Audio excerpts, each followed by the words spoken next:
special guest with me today, Kadin McElwain. Would you like to introduce yourself? Absolutely, sir. Firstly, let me say thank you for having me. I think it's incredibly important that we get more younger individuals like you and me involved in politics. Hmm. Uh, as you said, I'm Kadin McElwain. I'm an autistic writer and activist who recently graduated college a couple of weeks ago. Oh, I was nonverbal when I was until I was 7. I was Hmm. diagnosed at 2 years old, and due to the social stigmas surrounding autism, people questioned my capabilities. Hmm. Thanks to a very strong support system, I was able to prove those people wrong, get my college degree. Now, here I am. So, what was your degree in? My degree is, of course, in communication, and that's where my advocacy got started, honestly, in college. It all started with a class project I did in my freshman year where we had to think of a way to help the community and act upon it. I chose to fundraise for the Autism Society of America with my group, and I promoted that fundraiser profusely. We ended up getting into the local paper. I did a charity live stream gaming session with a very popular content creator that ended up raising over $50. And unfortunately, I saw that my group wasn't really passionate about the cause. So I decided I would continue to bring attention and bend people's ear about the state of autism awareness. The politics came in because I also do work in politics. Hmm. In my sophomore year, when I interned briefly for the first non binary presidential candidate in United States history, Jasmine Sherman, and was on their social media team. From there, I worked with a couple more politicians Stephen Marks, Mike Zurin, Barry Sneed. A majority of these were local, also wasn't anything too crazy. Then I took a break in 2025 because I realized politics was making me incredibly hateful. Hmm. But I decided to come back this year because I realized after what happened at the White House Correspondents' Dinner in April, my generation, or our generation, I should say, doesn't know how to get their points across without acting like zoo animals, drunk zoo animals at that. Because I Hmm. really can't tell if these people are not drunk. And this is coming from someone who doesn't even like Trump much. Hmm. I'm just outside of, I agree with conservative values, I agree with liberal values, just don't do anything stupid, and we're good. Yeah, I think that's a good ideology to have, whether you lean right or left. So, you said that you were very activist in high school, in college, when you were doing autism awareness with the streamers, and you said that the other people in the group did not really go all in like you wanted them to go in, which I think can kind of feel unfortunate, and can kind of make you feel left out. So when you were in college, did you feel left out by people and friends, or did you have a good group around you that had the same values that you did? I would say I had a really good group of friends and teachers who genuinely cared about me, but I didn't feel left out at all. I think a lot of college students, whether they're neurodivergent or not, definitely feel that feeling of trying to fit in when they first get into college. That's great. So, could you give like a interesting story about what you did while you were in college that isn't, a more personal story that isn't tied to your activism or political career? That's a good question. During my freshman year specifically, whenever we were assigned a paper, specifically for one class, I would always try to get an interview. I Hmm. feel like for sources, it's important to hear it straight from the people that work in the field. So I would contact as many scientists or professors as possible, and I would get a quote from them and cite them as if I were citing, say, an article on the news or something. One of those interviews was with Noam Chomsky, one of the top linguists in the world, Hmm. and that relationship developed into a pen pal kind of relationship. Hmm. However, as soon as I heard about his association with Epstein, we cut ties because he was sensitive about it when I warned him to be careful of the company he keeps. Hmm. Yeah, that's a good idea. You wouldn't want to be associated with any, figures such of that nature. So you said that you went into when you're writing reports, you got people instead of just reading the news, you went directly to the source. So you have something called Autism Digest, which says it's supposed to give people a break from politics and the craziness of the news. Could you explain really what that is, and if your college experience of going directly to the source helped you create this platform? I'll start by saying this. I think my work ethic definitely helps to develop the platform. But Autism Digest has been around since 1999, way before both of us. It's Mhm. one of the top autism magazines in the country. I came on in 2024, or after being spotlighted in one of their articles, and from there they gave me a job doing interviews, unboxings, and that kind of thing for their company. And I was able to grow it from 35 subscribers when I first came on to over 2,600 at the time of Wow. this recording. And as you said, I definitely like to give people a break from American politics by talking about a cause that both sides can agree needs working on, which is autism awareness. Absolutely. So you say that both sides can agree and each working on what kind of work would you like to see bipartisan, across the aisle, be done for autism awareness? I would say we need more resources and more trained individuals in special education, preferably from those who are actually diagnosed. I feel like the best way that our society and our generation can learn about autism is from the people who lived it. So you saying that you want more autistic doctors and scientists to go do research for that? Absolutely.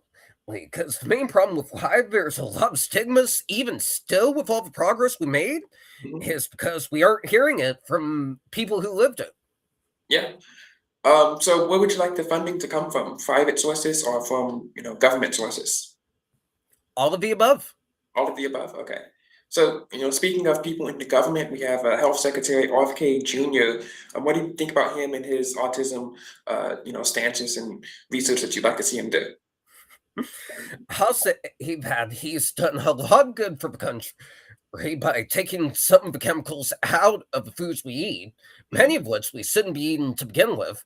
But my big thing, which I've pointed out several times, is that he has no right touching anything related to disabilities when his own family failed Rosemary Kennedy in order to protect their political image, which I'm Mhm. sure you know the story of. Who doesn't? Yeah. So, for you say you took the chemicals out of food, or that's what he's working on. What kind of chemicals are you saying that people should not be eating? Basically, anything you can't pronounce. Anything you can't pronounce. Okay. I think that's a pretty good rule of thumb. But in some cases, there are some foods that are just naturally long that, it's just like the chemical name for like salt or whatever. It's naturally long, not bad in and of itself. But back to your political career. Uh, you said that you worked with multiple politicians across the aisle. How do you like square that with, having the beliefs that you have? I would say I've had being involved in politics at my age, super young, has given Mhm. me a new perspective on the state of a country Mhm. because I was able to see both sides of the aisle and what their points of view are on Mhm. certain things. Yeah, I mean, I can see that. So, what exactly did you do when you were on their teams? Because I've always been interested in these political campaigns. I was mainly involved with their social media and communication stuff, most Okay. notably with Stephen Marks, who was in charge of several super PACs in the 2000s and was on Handy and Combs back in the day. We had a super PAC called Sunshine on Earth. I was in charge of promoting it and getting him on various talk shows. And Mhm. I was actually able to get him on the Lars Larson show around the time of the election. Oh, wow. So, how did you get these contacts with different media outlets to go on the press? Because I've looked you up. You've gone on a lot of media tours, and you've also helped other people go on media tours. So, how do you do that? How do you get people into the media? A little thing called Google. I'm always I find someone interesting to converso or interview for Autism Digest. I Mhm. see if I can find contact information for them, their manager, or their family member, and then I send out an email or a text saying, "Hello, I'm Kadin McElwain. I'm a contributor for such and such, or a writer and activist based in Clifton Park, New York. Can I come on your show? Can I interview you on such and such topic?" Some say yes, some say no. Whatever opportunities come, I take them. Yeah, I mean, there's so many shows and podcasts now on YouTube and on the radio. It's just that I've tried to get media attention before, but it's just so hard to find out, what those shows are if you don't know what exactly you're looking for. So I think that that's a pretty useful skill to have. Thank you, sir. I think autism honestly helps with that in Mhm. a way. And anything I do really related to work because it gives me a newfound passion for it. Yeah. So when you said you couldn't speak until 7, but you're in communications now. You do a lot of work that involves reading and writing. If your emails are going on the show, so how did you essentially speed run figuring out how to communicate effectively when you had 7 years of being nonverbal? I would say my family has helped me a lot in that. And my dad mainstreamed me extremely young because he knew exactly what I was capable of. Mhm. Invested in occupational therapy, physical therapy, speech therapy, basically any therapy you can think of. And I would say if it wasn't for my family, my dad especially, I Mhm. wouldn't be here talking with you today. Yeah, that makes sense. What was that therapy like? Were you in a room or like what did they do? I, occupational and physical therapy was a school-based resource. They would pull me out in the middle of class, and then we would do a session for like an hour. The Mhm. ABA therapy from when I was a teenager was just me and another person in a room getting a few life skills done, Mhm. like getting a job, getting a permit, Mhm. and that kind of thing. So it was a mix of both, I would say. Yeah. I think I was scanned once. They put something on my head and scanned my brain while I was watching iQuality or whatever for autism. I might have had it, I'm not sure. But it really didn't affect my life, and it doesn't seem to have affected your life. I mean, you're out here in the media and, podcasting and being an activist. What do you like most about being an activist? Being able to fix the problems that the generation before us made. Yeah. Um, so what do you think, causes autism? Do you know about that, or are you interested in researching that? I would say it's genetic, but I think there's Yeah. definitely more research that needs to be done, especially if we have certain figures in office that don't know what they're doing. Mhm. So you just think that there needs to be more research, more funding, and more, awareness, to Exactly. yeah. So, speaking of awareness, you also claim that you are a pro-life advocate, which I think is really important. Every life matters. What does pro-life mean to you? It means simply not burden your child because you Mhm. don't want to take accountability. Yeah. I'm a Catholic. I have been since 2022 when I was sophomore in college. Mhm. So I've always been pro life, but I became radically pro life this year after watching several PSAs centered around abortion and realizing exactly what it entails for communities, especially the disability community.